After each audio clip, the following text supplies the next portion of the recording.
And this is the thing that's going to make it possible to get to Mars, to make it possible actually for human beings to be multiplanetary. Now, I tell you this story, and I tell you this 10x Google thing, not because it's actually easier to invent something that's 10 times bigger. It's not. But it turns out that the job gets easier when you get the support, when you build the team that you need to do it. And it was the big idea, the big story that Elon Musk told of making human life multiplanetary, of getting to Mars, wanting to die on Mars, that got them the outsized support that they needed in order to make this possible. So they recruited the best scientists in the world. They recruited some of the most amazing minds to work on this project in the first place. They got the press, they got the public excited about supporting this cause. Everyone was watching in, everyone was tuning in on these broadcasts. And when things got tough, which they always do when we're working on things that are hard, it got them the investment and the additional support, the resources, so they could make this mission possible. So 10x thinking isn't really about psychologically pushing ourselves to get out of the car and give the keys to our friends, which it is, but it's not really about that.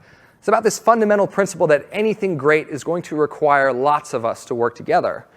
And in order to do that, we need to inspire them. And that's where the 10x thinking comes in. And this is why I like to say it's easier to start a revolution than a successful lemonade stand. It's because people don't care about the lemonade. Your parents give the neighbors $1 to go buy the lemonade at the lemonade stand. It's a problem that's been solved. It's not inspiring.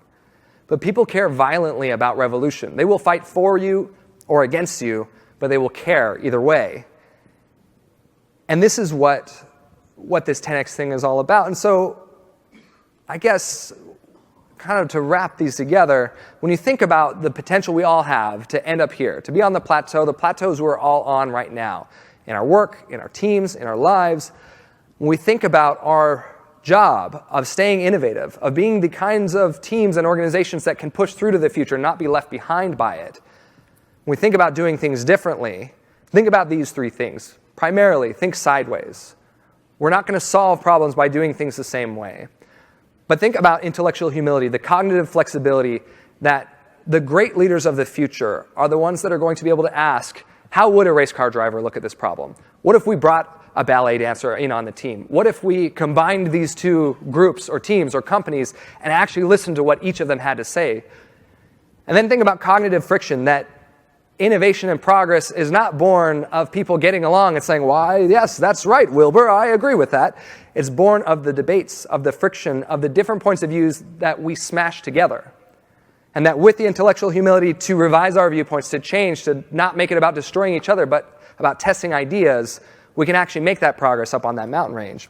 And then, especially for us as leaders, let's think about how we can change from me, the leader who has the ideas, who's bringing people along on this journey that I've decided is important, to we,